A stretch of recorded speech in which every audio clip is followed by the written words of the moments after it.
You're never lonely when you join around 2,500 people who support the habit, enjoy bonus content, make new friends or enemies in my Discord, and basically own a piece of me at patreon.com/doseofbuckley. 20 years ago, Rob Thomas of Matchbox 20 released the song Lonely No More, in which he sings the iconic line, "I don't want to be lonely anymore." Ironically, the song was his first single as a solo artist, after taking a break with his band, and was a massive success, landing him a top 10 hit, and it was the 22nd biggest song of 2005. His follow-up, This Is How a Heart Breaks, didn't do quite as well, but the man certainly didn't suffer financially from leaving his band behind and going it alone. Also, both the songs are big ol' lies. He'd been married to a hot model for 6 years by that point. Easy to sing about you don't want to be lonely anymore when you're not, huh, Rob? But anyway, Rob's music may be more evergreen than it's ever been. Man, I'm such a poet. As over the last few years, a lot has been written about the male loneliness epidemic. A study a few years ago claimed that 15% of men reported having no close friends, a massive difference from 1990, where only 3% of men claimed to have no friends, and 40% of men said they had over 10 close friends. Fuck, that's a lot of Jolt Cola and Crystal Pepsi you had to keep in your fridge for when the boys came over to watch Yo MTV Raps. Now, it should be noted that women are seeing a similar decline in close friendships. And in my People Are Getting Laid Less video, we saw that women are also not having sex as much. But what is this, Buckley? A reverse Bechdel test? Oh, can't talk about men's problems without also going, oh, but don't forget about the plight of the poor women. And that's fair. Someone could argue, very loudly on Twitter no doubt, that the 19% of women who aren't getting their hair slicked back on a regular basis have chosen to do so, while the 20% of men who want to make a deposit in the old ham wallet are actively trying, but they say things like ham wallet and get rejected. But yes, men are far less likely to open up about their mental health, their loneliness, especially online, because they're afraid they'll be mocked for it, called babies, or even worse, women. But dudes are afraid that talking about how sad they are may make them even more isolated from men, who are probably also suffering too, but scared to say so, and find cowardly comfort in the mob who show up to mock you. And women may be even more brutal, not hesitating to tell you some uncomfortable truths about why you're lonely and no one wants to fuck you. On the internet? No, people are far more compassionate than that, right? Yeah, well, about that. A couple weeks ago, this man basically became the face of the online male loneliness epidemic. Meet Hayden. Hayden, ignoring any faults we may discuss here today, was brave enough to voluntarily post his Tinder data online. The H-bomb here went viral for admitting that, after over 5 years, he swiped right on over 2 million different women and only matched with 2,053. A staggering 0.1% match rate. This, though, is really only the tip of the iceberg. Cause, okay, 2,053 matches, 1,269 of those matches resulted in a chat. From those, he managed to get one date. One measly date. I don't know what I want to see more. The messages he sent to those other 1,268 women, or the woman that actually went on a date with him. But anyway, it said that he swiped on 1,953 profiles per day on average for 5 years and 93 days. If he spent even just 5 seconds looking at each profile, which is not much, 5 seconds judging purely on looks, that would mean he spent 3 hours a day on Tinder, every day, for 5 years, and got one date. Where did he find the time? Well, we're about to find out because one of Hayden's problems is, well, let's just say he is a very singularly focused man. Let me just show you 5 of his profile pictures. Notice anything? Need a few more seconds? Go ahead and pause if you're still struggling to find the pattern. That's right, he's got a beard in all of them. No, he's fishing in every single fucking one of these photos. Now, A study in 2016 surveyed 1,000 sorority gals in Florida and found that 46% of women found the guys who posed with fish sexier than the guys who didn't. But A, these girls were from Florida, so in 2016, I think Florida women were just happy to see a guy not on bath salts.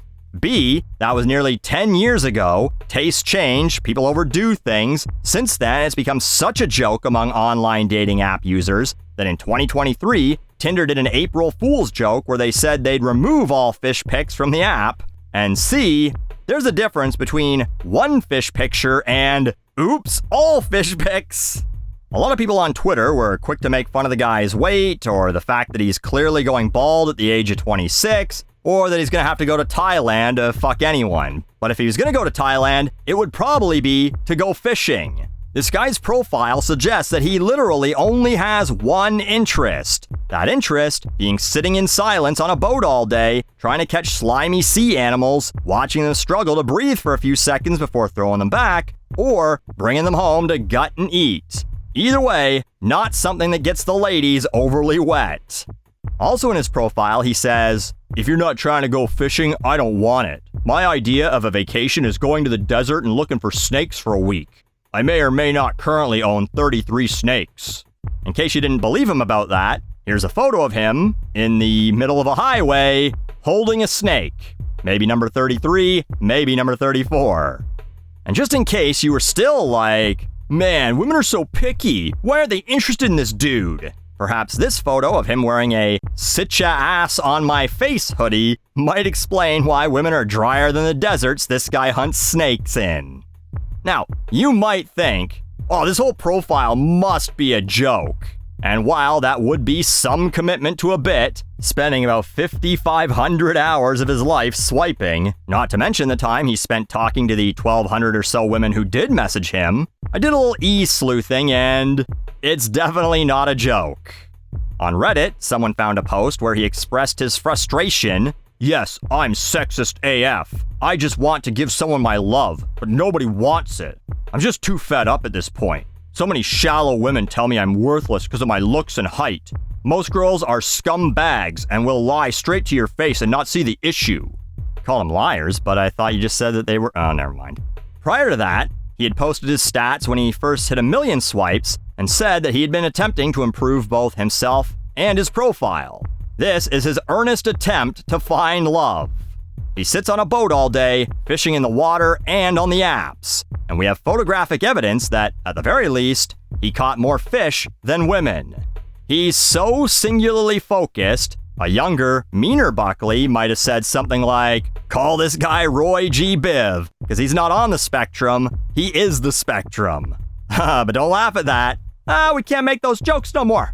But this is Hayden, the real Hayden. This is maybe the most honest dating profile I've ever seen. People will tell him how he can improve it, change it, but any changes he'd make would just be lies, or obscuring who he really is. If this profile does land him a woman in his boat, mount her on the wall because that's the fucking catch of the century. Metaphorically mount her on the wall, Hayden. Please don't murder a woman and put her corpse above your fireplace. But just understand that this is the impression you give women. But I don't know. Maybe love isn't meant for everyone. And yes, men do have a more difficult time. Even the ones who don't have an incredibly unhealthy obsession with fish. The difference between match rates between men and women are staggering. Tinder tells us that women match with 33% of the people they swipe right on. 1 in 3 men they swipe right on, they can match with.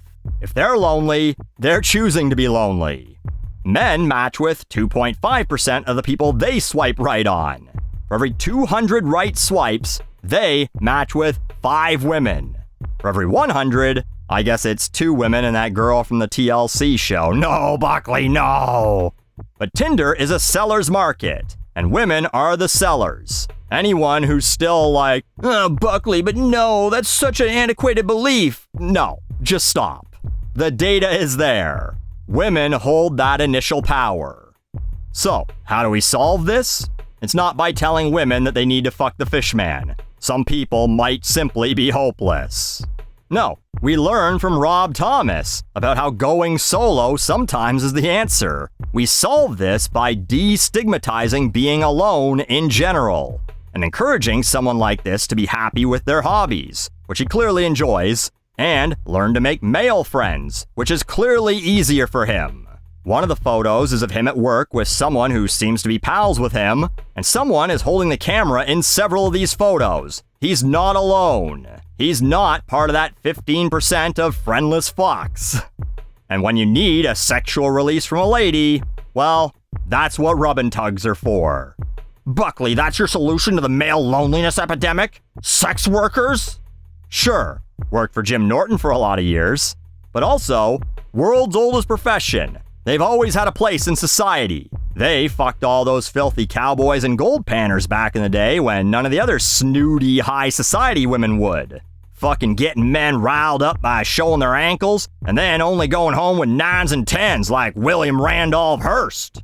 Oh, but that's crazy. Lonely dudes shouldn't have to pay for sex. A, come on, you already are. And B, what's the problem? Think of it this way. Even though this guy fishes and possibly hunts, you think he doesn't also buy fast food or items from the grocery store from time to time? If you spent 5,500 hours trying to catch a fish and you never reeled in a single one, no one, and I mean no one, would fault you for going to the goddamn grocery store so you don't fucking starve.